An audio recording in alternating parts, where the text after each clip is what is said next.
everybody. Welcome back to the Strength and Weakness podcast. We're excited that you're here. We have a special edition podcast for you today, and I am really excited about what we're going to be chatting about. As you can see, Ellen and I have a new face on our podcast. Usually you will see him on his own podcast, but we are fortunate enough to have Guy here with us for this conversation today. And I think you'll be pleasantly surprised by the three of us being together on this podcast.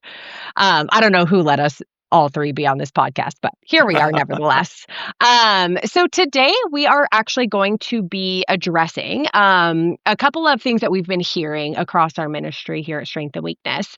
We're going to talk about like the background and how we got, how Strength and Weakness was started, how it was built, and where we've come to. And like any organization, right, you have growing pains, you go through different seasons of the ministry. And really, I think what we're hearing from our, user base is that we are changing and people have questions, and that's okay. And we welcome those questions. We welcome the thoughts and feedback as always. But we want to be able to share a little bit with you today from Guy, as far as where we've come as a ministry, what the original intent was, and then also to hear from Ellen about where we're going and where we're headed.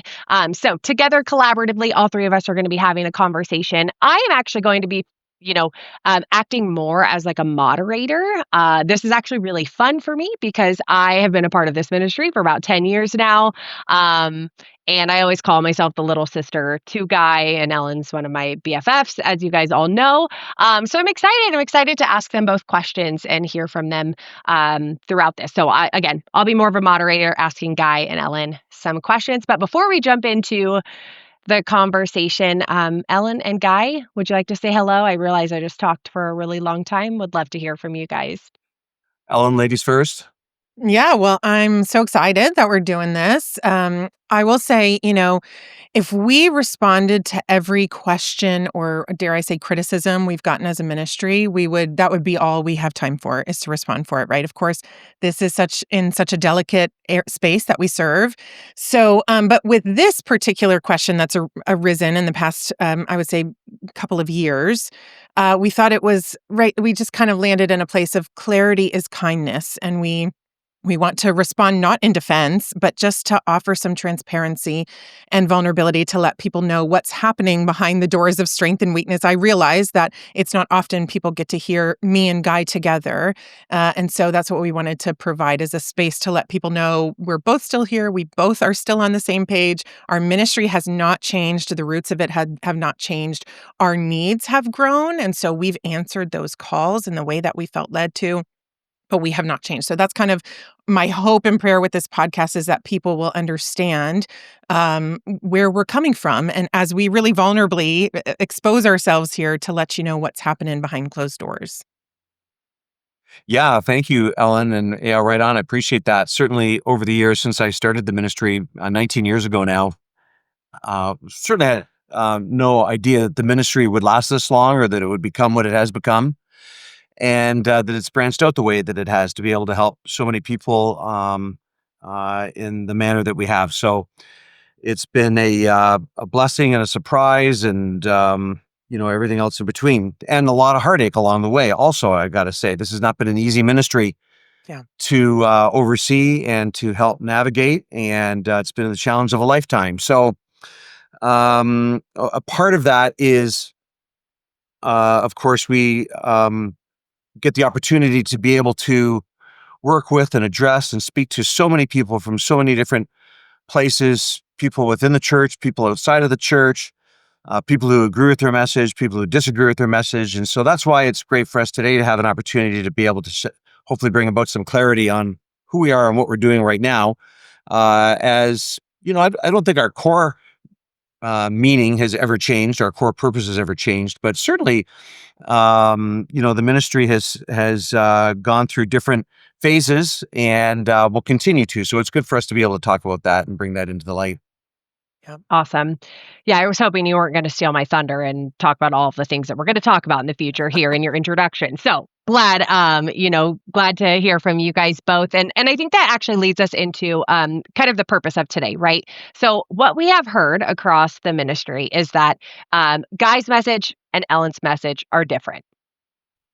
And so today we're going to unpack that a little bit. And where I would like to start, Guy, is kind of circling back to a couple of things that you mentioned in your introduction. So can you walk us through when you originally started Strength and Weakness, before you started writing books, really? Maybe you can talk about your first book, but before you really started becoming such a world famous author, why did you start Strength and Weakness? Like, what was your thought process behind, like, I am going to start this ministry to help people who are same sex attracted?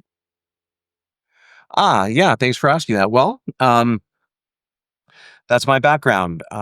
Since my youth, I've experienced attraction to the same gender. Not sure where that came from. How much of a role nature played or nurture played. I'm not sure exactly, who or where to blame, but nevertheless, it's been my reality. And, you know, uh, through my teen years and early 20s, I made a lot of really bad choices with my life. And, by the time I was in my mid 20s, recognized that the direction I was going was not sustainable, not really providing any hope or peace for my life or what it was that I was after, and embracing and celebrating a gay life was not going to be the answer for my life. And of course, in God's perfect timing, He sent somebody who invited me to church, and I ended up eventually studying the Bible and becoming a Christian and deciding that Jesus was going to be able to meet my needs better than anything else, and devoted and dedicated myself to living as a Christian. But I found that experience to be really isolating and very lonely for a person who lives with attractions to the same gender. Um, Most people in the church, in fact, almost everybody that I met when I became a Christian, we're talking late 1980s, didn't understand really. I mean, everybody was very kind, but people could not understand what it was that I was experiencing. And really, most of the answers that I received on how to move forward as a Christian who's homosexually attracted, most of the answers I received were very simplistic, sometimes insultingly so. And I just felt like, wow, this is a really lonely place. Certainly devoted to Jesus and living like a Christian, but a lonely existence. As the years went on, I continued to grow and mature in my faith, and God was very kind and generous to me. I ended up falling in love with a wonderful Christian woman. Her name was Kathy, and we married, and I started raising a family and ended up going into full-time Christian ministry. And eventually got to a point where in around 2006, I felt like, wow, there's got to be other Christians out there who are going through or have gone through the same thing I have, feeling very isolated and lonely and feeling like they're all by themselves. And I thought, maybe now that I've experienced some significant measures of success in overcoming the attractions I had to the same gender and starting to live a different life, I thought maybe I could use some of the lessons I've learned and the strategies that I've employed to live a faithful Christian life and be able to start sharing those with others who are experiencing the same thing. So I started Strength and Weakness, and it was just to help Christians who, like me, lived what I call outside of the heterosexual mainstream, just people who Sure. were experiencing something different than what everybody else was, and I wanted to be able to help them. So that's why I started the ministry, and that's how it started Yeah. out. Yeah, that's great. What I hear you saying is that, like, it actually started from you just being same sex attracted, not having the right resources, and then wanting to be able to help other people, right? So if I could, like, zoom out, this is a like a one vertical organization, where it's just you helping people one on one, or trying to create resources for other people, um, which I think is really interesting because when Ellen and I joined, and Ellen, would love your thoughts here. Like, what was the ministry like for you since you and I joined, roughly between 10 and 12 years ago? Um, like, why did you seek out Strength and Weakness, and what was your experience with the ministry when you first came in as a user of, Yeah. Strength and Weakness? Well, I was first introduced to the ministry in 2010 when I became a Christian. And I had gotten in touch with some people who were on staff at the time, and even Guy. I spoke with Guy a couple of times, and I think probably by 2011 at that point, he asked like, "Hey, can I pass some people off to you if people contact and need some support?" Right. This was before I think we had support groups going, so it was just kind of Guy knew people across the world and could get them in touch with each other. And so I think probably we both started sort of that way, and then officially I started serving on staff at the ministry in 2014. And,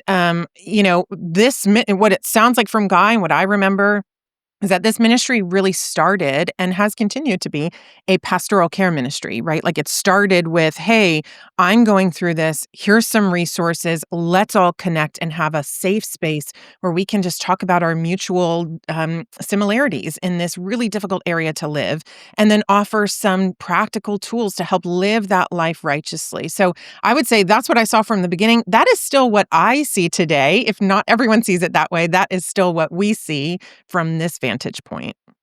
Yeah, absolutely. And when we think of strength and weakness and why we're spending time, for those who are listening, the reason why we're spending time like understanding where we started is because like it's a part of our origin story as a ministry. And I think when we can have that lens, it makes more sense when we get to the end of the podcast. Hopefully you'll be like, "Ah, that makes sense." So as we start with like pastoral care, right? We're helping those who are going through the same thing. We didn't have the resources ourselves, and so we wanted to be able to create those and share those. Um, I'm curious, Guy, like, can you help us understand when did the ministry start to shift? Right. So we started, whether that's okay, now we have parents who need support. Now we have, a transgender ministry. Can you walk us through the shift in time when you started to see it grow into just being, okay, I'm creating resources to share this one on one? Like, when did we start to break into different verticals within the organization? Almost from the very beginning, we did have support groups. That was one of the ways that I felt like the ministry could be most beneficial and useful. I wanted it to be more than just writing some articles or putting some videos out there, but I really wanted it to be where people had a place to go to be able to talk to people who are going through the same challenges and struggles, where they could be a support for each other. And so for the first couple of years, we had on the ground support groups in various number of cities around North America that eventually became an online thing. But that was almost from the very beginning. I would say around 2014, 2015 is when issues surrounding all things transgender really started to pick up steam, both culturally and politically in North America. And therefore, I think it really started to impact and affect the ministry as well. And that's when I realized, wow, we really need to start figuring out ways to be able to address this in a way that is competent and really be able to give people help there. And I would say that it was also around the same time that we recognized, as we started getting panicked calls from parents, that was an area of ministry we also needed to be able to start addressing. So I would say around 2014 to 2015 has been that when those things started becoming more of a focus for us. Yeah, and I think like right for most organizations, as the needs start to come in and they start to grow and they start to change, right? Like you either change with it or you usually fizzle out, right? And so right, we started to change and morph a little bit. Ellen, I'm curious for you. I think this was around the time, and correct me if I'm wrong as far as timeline goes, right? You and I were both kind of like um filling in the needs where we were, like you were explaining a couple minutes ago, and then you decided to go get your MFT, which was really exciting. Walk us through like what was your goal in getting your license as a therapist, and like how did you envision that impacting the ministry? And what was your dream and hope in doing that? Because I do think, right, just kind of leading our listeners, that starts to impact our ministry, right, as we grow and we morph. But I'm curious for you, like, how did that start, and did you have strength and weakness in mind when you were considering that? For sure. I think that was my main goal was I wanted to help people in this area. And I'm the kind of person where I jump in and then I figure out how to swim. So I didn't know what that would look like. Honestly, I think what my unspoken expectation, I didn't even realize this was an expectation. I figured that strength and weakness would grow so much that it would be able to, once I got my degree and got my therapy license, would be able to absorb me full time and I could just serve in that way. Of course, that didn't happen, right? That's another part of how difficult it is to serve in this way. We're a lifeline to so many people, or at least they say we are, but that's not really shown. There, we do have some really generous, wonderful supporters, but we've just been able to maintain, right? And to keep offering the resources that we do. We haven't really been able to grow our staff. So we still have a volunteer staff. So I'm still really honored to be able to serve in that way. But I have had to figure out, right? Like I had to start my own nonprofit in order to try to get paid for this way that I serve, God and his people in this really tender, delicate, often very needed way. So that's been a difficulty for me just in my own walk, trying to wrestle through with God. Like, why would it work out this way? I think Guy and I both can relate to wrestling with God. Like, why did it work out this way? Right? Because the way I see it is Guy so vulnerably and nobly started this ministry almost 20 years ago at a time where it was not cool to talk about this, especially in Christian circles, and Yeah. not even really in our culture, right? Like it was still kind of in hushed tones, I think, in our culture. And Guy said, I'm putting myself out there for the benefit of other people. If you're dealing with this, I'm here. I want to provide a safe space. Here's some resources that have helped me, right? And then it just grew, like the needs grew, like you said, parents, and then transgender, and then lots of other areas came into this. And I don't think Guy probably even knew what it would have looked like one day. It was just like, God, I answered the call from God to be here, to open myself up to whoever needs help. And then it grew and grew and grew. And so I think we've morphed where we need to go. I do think it's been difficult at times to, one, get the criticism along the way, because I think we're just here trying to serve God and his people. What wrong could anyone find in that, right? Like, I think that hurts extra deep when we feel that criticism from fellow Christians. I think we expect that criticism from non-Christians. We're prepared for that. I think it cuts extra deep when it's from Christians misunderstanding our heart. And then I know I have had to really wrestle with God on the financial side of this, right? Like, hey, I'm answering this call and it's really difficult to serve in this way. But now I have to, juggle to figure out how to pay my bills and continue to serve in this way. And I trust that that's part of my own refinement and I want to be grateful for it. But sometimes I have to really fight to get there. Yeah, yeah, absolutely. Yeah, and I appreciate you sharing that. And I think it's important, right, to understand both sides of this, of like, right, again, where Guy started the ministry, when you and I entered, and then what you're licensing, the dream and hope and desire there, right, has then impacted our ministry. And what I want to ask, Ellen, I think you can kind of share, if you don't mind, like, when you look at the ministry now and you see where the ministry started, or where it was when we entered, like, how has it changed and how have the needs grown? Where again, right, it was just, I would say the desire was pretty simplistic at the beginning. Mhm. In your field, and the conversations you're having, what have you seen surface as some, of the topics that people are coming to you now that we didn't cover before? Yeah, well, I think definitely the transgender conversation has boomed, right? But honestly, I actually think that in my field, these conversations are still really simple. It all boils down to the same roots, the roots, right? Our roots that we started this ministry with are faith, love, righteousness, biblical conviction, and also compassion for people who struggle, in ways that are culturally different.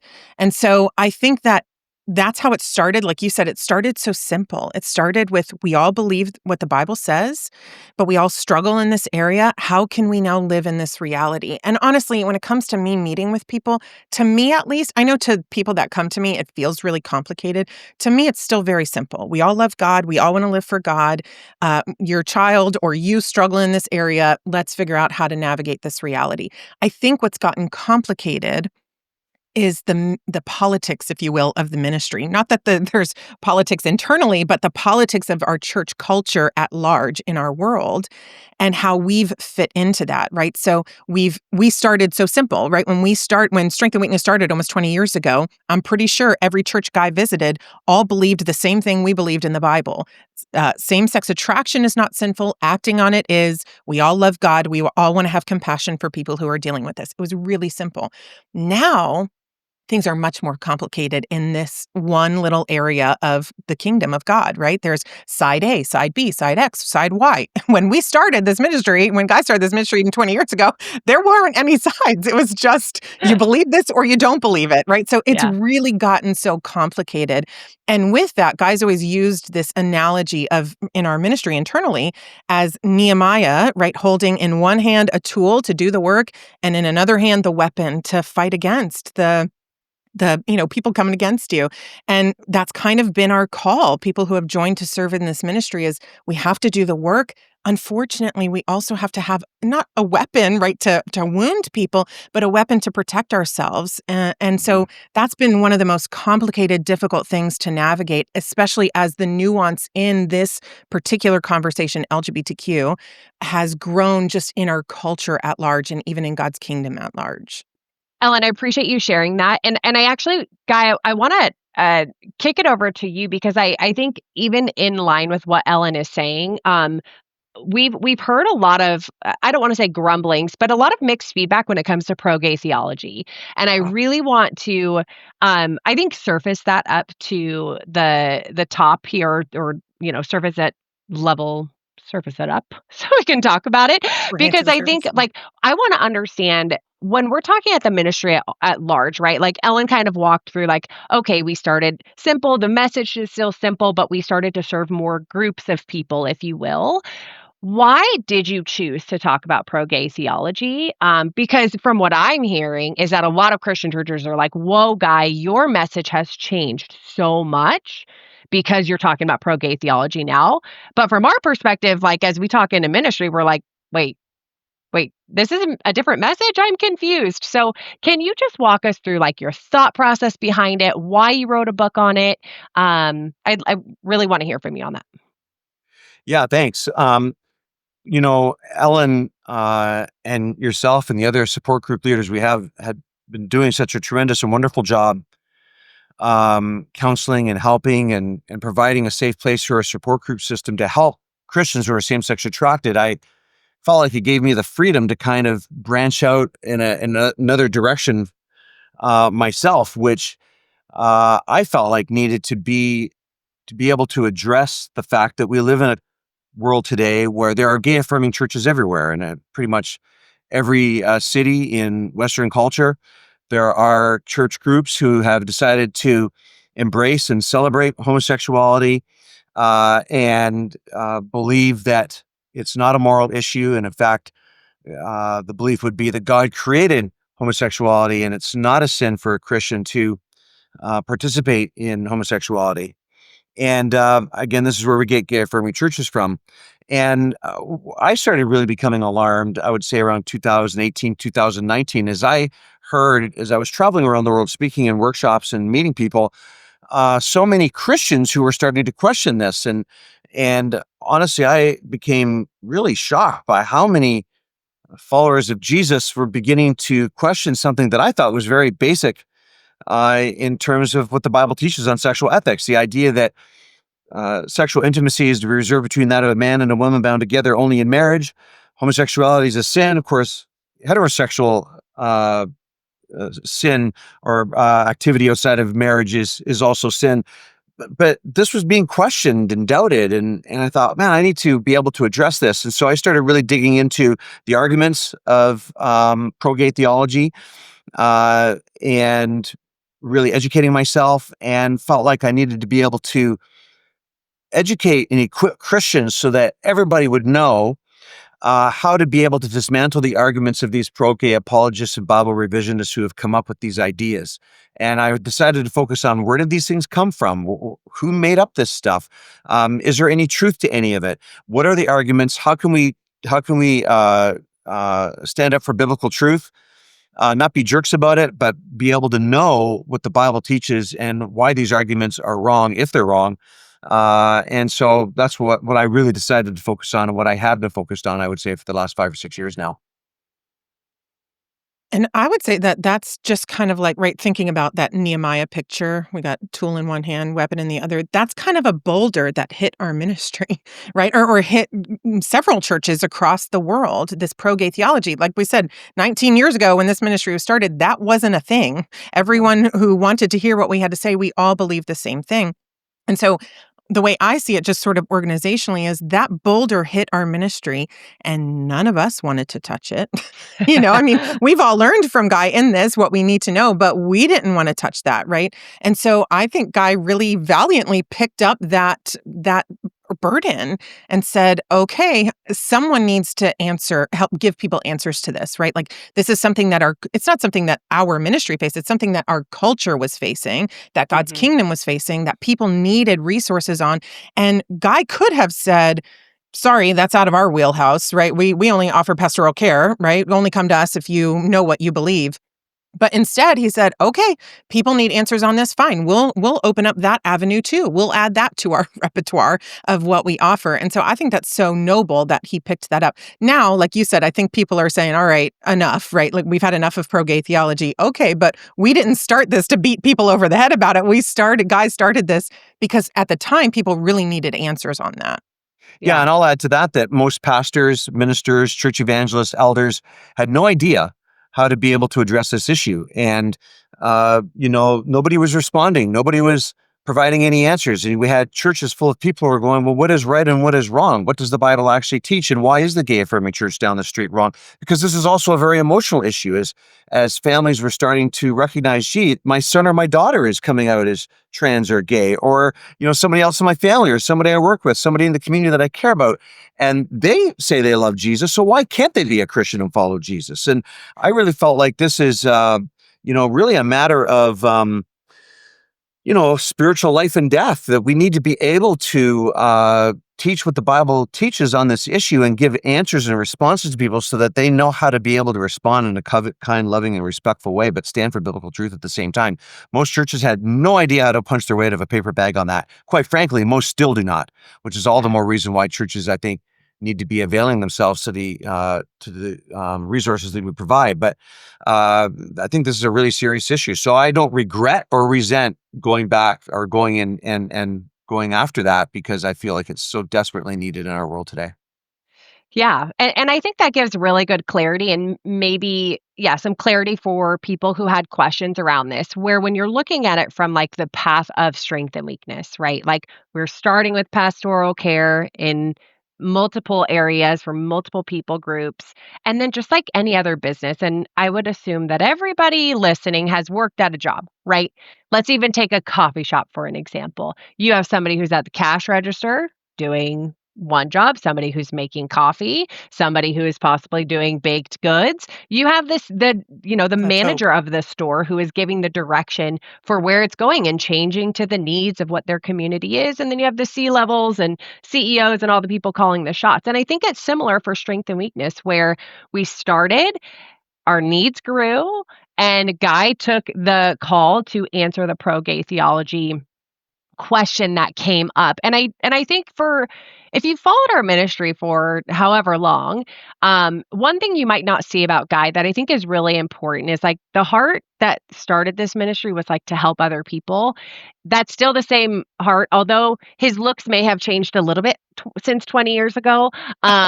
He still just has a heart to help people. And I think what some people can just get really hyper focused on is, right, even when people get famous, you become ultra critical of like who they are, what they're saying, how they say it, what shoes they're wearing, did their belt match their shoes, like you can just get caught up in all the details. And I think if we can help people understand that, like, the heart behind approaching pro-gay theology was to help churches be equipped to answer the call on this topic.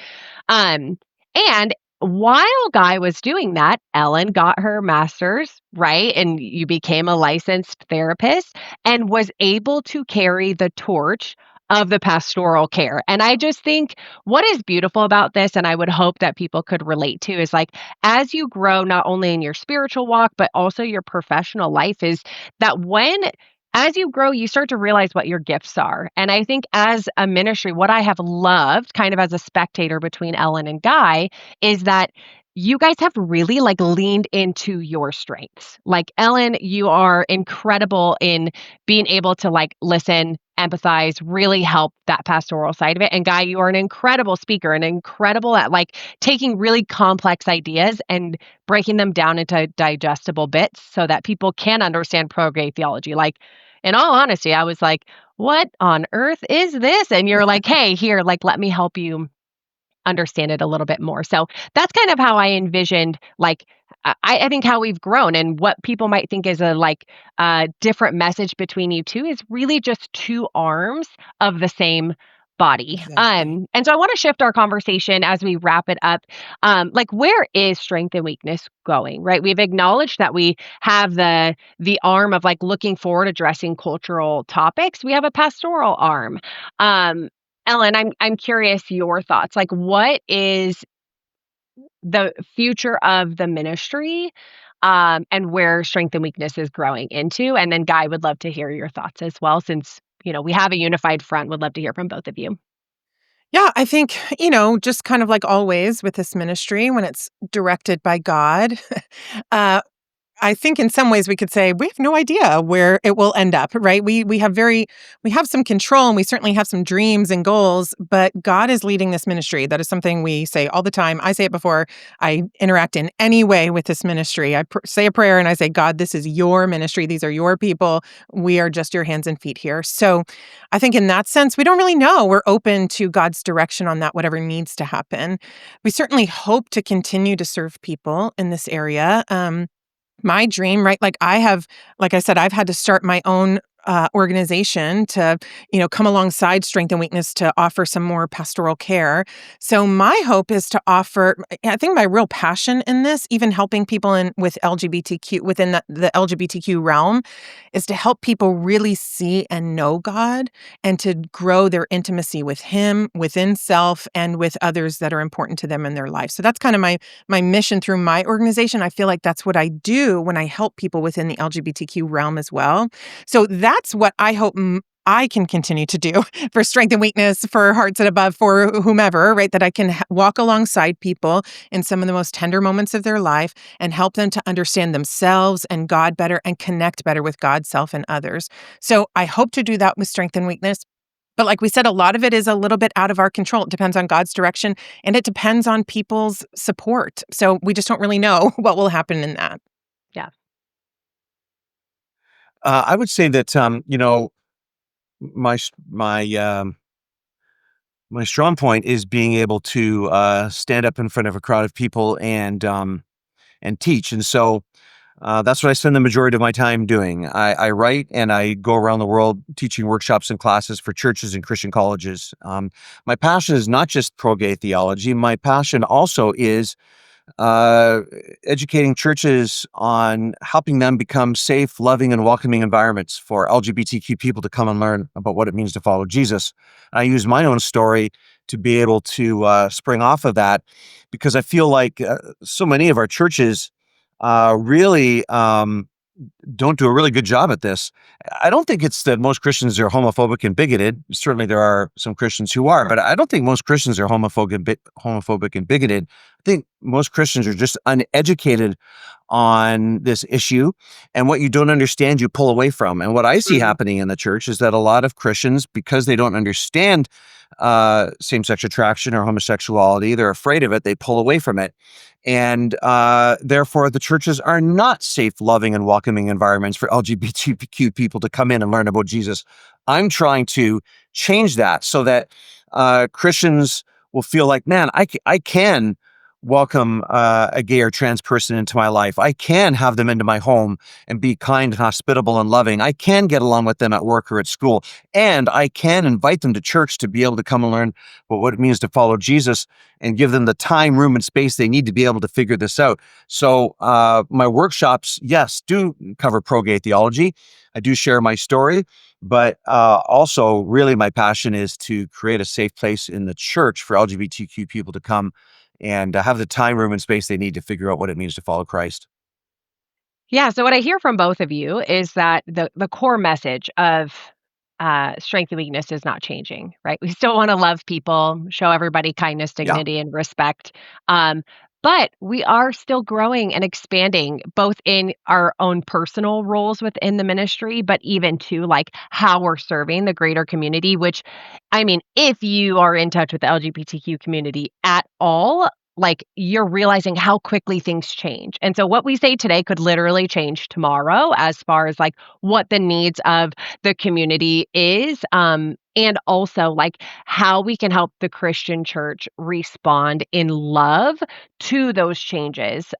Because I do think, right, like it is, yeah, it's just so fast paced and so quickly to move. And so like walking away and closing this podcast up, I think what you can continue to expect from Strength and Weakness is that although you may see Ellen and Guy in different capacities, our message is the same.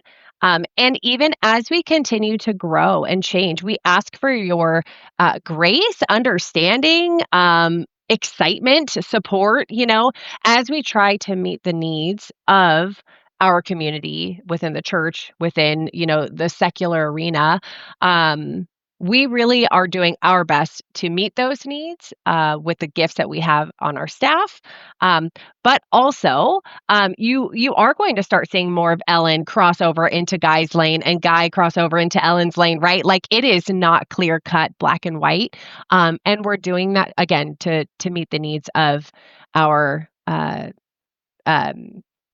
the people that are coming to our ministry. So, Guy, Ellen, any last thoughts as we close up this podcast? It has been such a pleasure talking with both of you, but would love to hear if there's anything else on your mind or heart that you wanted to share with the listeners today. Ellen? Well, I would say I really appreciate you pre-asking our audience for some grace in advance, right? Because I think when Guy, when you started, close to 20 years ago, it was really easy to humanize you a little bit, right? Because you were sharing something so scandalously vulnerable that people couldn't help but, like, I saw people come out of a talk that you would give just moved by your vulnerability. Even if they couldn't, relate to one thing you said, they were so moved by your vulnerability. I certainly don't think that has changed. And so, but I think because you have become, I keep using the word figurehead, right? This figurehead of sorts, especially within certain movements within God's kingdom, everyone's angst has sort of rested on you in this area, right? And I think some of it is, because they're wrestling with what you said, and some of it is just because they're wrestling internally with what they believe. But it's easy to just kind of throw that on whoever the spokesperson is for that particular topic, right? And so I think, I have seen that sort of morph in our audience, that guys sort of become the bad guy of sorts. Whenever someone feels any angst around this topic, Guy is the bad guy. And I, obviously, as those of us who serve alongside of him and love him and feel very protective, we don't like that. And so we want to dispel the myth here that Guy has turned into the bad guy. So that's part of the reason for this podcast. But I appreciate you asking for pre-grace, because I think it's because Guy's been talking about this for so long, people have lost touch with the humanity of it, right? Like, this is a man who has a family and a wife and a life. And if anyone has ever served in any kind of ministerial role, you know how vulnerable that is. This is a ministerial role that does not have a church to provide for it, right? Like Guy and I do not have a church to say, hey, we'll pay your salary, go serve God's people. We have to garner that support by offering services. So already that adds a new layer. On top of that, it's on one of the most culturally volatile topics you could possibly talk about, perhaps the most culturally volatile topic. That's another layer of complication to add to this. And on top of this, the nuance within this conversation has grown so much. So, like, this is such a difficult area to serve in. And I've been doing it for half the time that Guy has and not as prominently as he has. And I feel that myself. The loneliness, the difficulty, the refinement that comes from it standing before God. Like, am I doing the right thing? Is this still what you want me to do? Right. So I guess I'm asking our listeners to return the humanity back to those of us who serve in this role and remember that we are people, we have families, we have bills to pay, and we are trying to serve in one of the most culturally volatile ways. And at first, people were really appreciating that, and now it seems like all that angst is coming toward us, and that's been really difficult to navigate as well. Guy, can you relate to any of that? You're laughing, I'm Yeah, I assuming. sure can. I mean, if I always say, if you want to be a part of a ministry where you're often misunderstood, misquoted, taken out of context, or just plain disliked, then, ta-da, this is the ministry for you. So this has not been an easy ministry. Of course, so grateful to both of you, and the rest of our team at Strength and Weakness couldn't possibly do what we do without the amazing team that we do have. But, over the years, we as a ministry and myself, been constantly challenged to, adopt new terminologies and have different emphasis. And it's been a lot of work.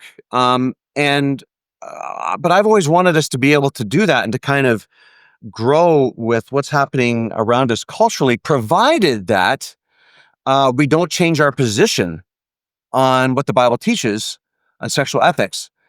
It's been a little exhausting because, as you said at the very beginning, this is not really what I signed up for, to be honest with you. I didn't sign up to become an apologist. I didn't sign up to become a debater. I didn't sign up and do this ministry because I wanted to be an expert in linguistics. I didn't want to get caught up in verbal nuance and distant Greek and Hebrew terms. I didn't want to be controversial. I didn't want people to be mad at me. I didn't want to get nasty emails.